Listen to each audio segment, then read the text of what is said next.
भारत पे के को फाउंडर और शार्क टैंक के जज अश्विनी ग्रोवर ने मार्च एंड तक की छुट्टी ले ली है। पिछले महीने जनवरी की स्टार्टिंग में उनकी ऑडियो क्लिप वायरल हुई थी जिसमें वह कोटक महिंद्रा बैंक के कर्मचारी के साथ गाली गलौज और उसको जान से मारने की धमकी देते हुए सुनाई दिए हैं। चलिए पहले वायरल ऑडियो को सुन लेते हैं, उसके बाद हम जानने की कोशिश करेंगे कि यह क्या मामला था और क्यों अश्विनी ने कोटक महिंद्रा बैंक के इस कर्मचारी को भद्दी भद्दी गालियां दी और उसको जान से मारने की धमकी भी दे डाली। Hello, hi sir, how are you? हाँ जी,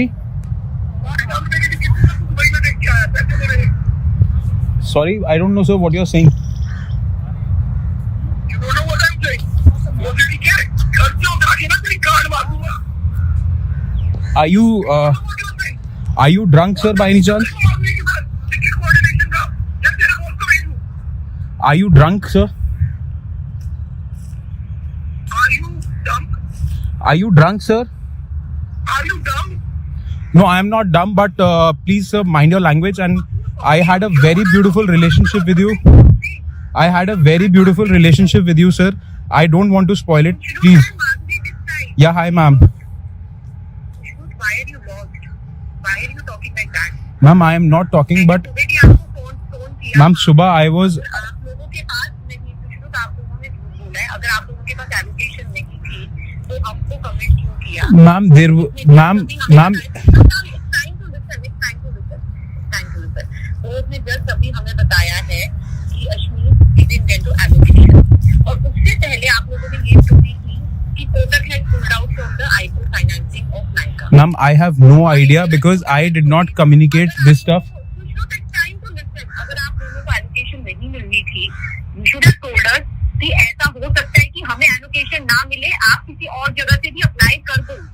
Ma'am, that's what, ma'am, listen, I'm saying I don't know what Rohit has said to you or not. I can't comment on that part. तो आप रोहित से बात करो। रोहित ने क्लियरली अश्विनी को बोला है कि अश्विनी मुझे एलोकेशन नहीं मिली एंड उससे पहले आप लोगों ने ये बोला था हमें कि किसी को भी एलोकेशन नहीं मिली। Ma'am, I have no idea about it. Ma'am, I have no idea about it, but yes, I had a very beautiful relationship with you and sir. I don't want to spoil it further. But आप लोगों ने वो relationship Ma'am, रखा नहीं ना। ma'am, you think if anything was in our control, we wouldn't have done it, ma'am. तेरे control में नहीं है ना। आज रात को मैं तेरे को तेरा खून हो जाएगा आज रात को। Sir, please calm down. Sir, you are a role model to me. Please calm down, sir. Please. Sir, please. Sir, please calm down. Honestly saying, sir, मेरा आप encounter कराओ, आप जो मर्जी कराओ. If it gives you satisfaction, please get it done.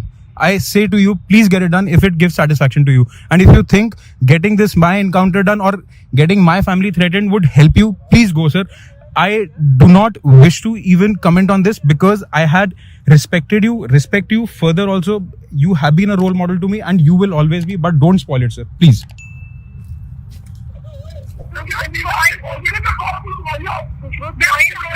Spoil हमने नहीं किया, तुम लोगों ने किया है। यू नो कि हम 4 महीने से आप लोगों को बोल रहे थे। आप लोगों ने हमें ये क्यों नहीं बताया कि ऐसा हो सकता है, आप लोगों के हाथ में कुछ नहीं है कि आप लोगों को कुछ भी एजुकेशन ना मिले। हम किसी और जगह से करते हैं, हम किसी और जगह से करते हैं ना। कुछ लोग you need to understand this and why you guys are giving 2 different stories. Ma'am, because I had not communicated anything and I had not communicated anything. I don't know what they have spoken with each other. I honestly saying, ma'am, I would have never ever, gone back down for you both. But if you think that,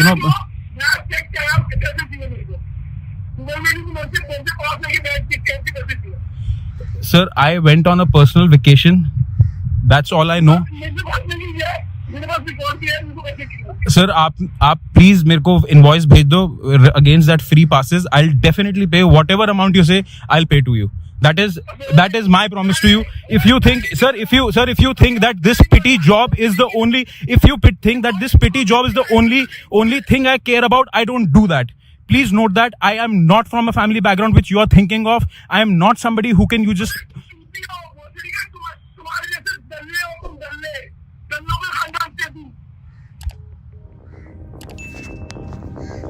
दोस्तों दरअसल मामला यह था कि जनवरी के पहले हफ्ते में ट्विटर पर बोंगो बाबू ने एक साउंड क्लाउड लिंक का एक ऑडियो क्लिप पोस्ट किया था।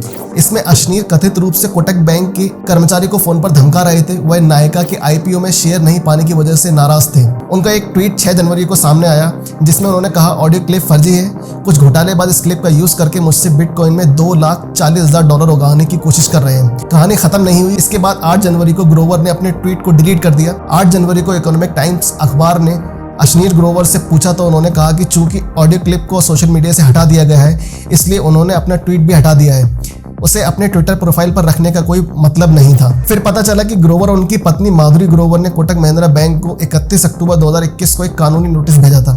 यह कहा गया था कि अक्टूबर में बेहद सफल रहे नायका के आईपीओ में वे शेयर चाहते थे, लेकिन इसकी फाइनेंसिंग करने में बैंक नाकाम रहा था। दूसरी तरफ भारत पे के सीईओ सोहेल समीर को बैंक ने फाइनेंस किया। पति पत्नी ने यह कहते हुए हर्जाना मांगा कि वे बैंक की आईपीओ फाइनेंसिंग सर्विस के जरिए नायका के आईपीओ में 500 करोड़ रुपए निवेश करने वाले थे। उधर कोटक महिंद्रा बैंक ने ग्रोवर दंपत्ति के खिलाफ कानूनी कार्रवाई की चेतावनी देते हुए कहा कि हमारे बैंकर से बात करते हुए अब शब्दों का इस्तेमाल किया गया।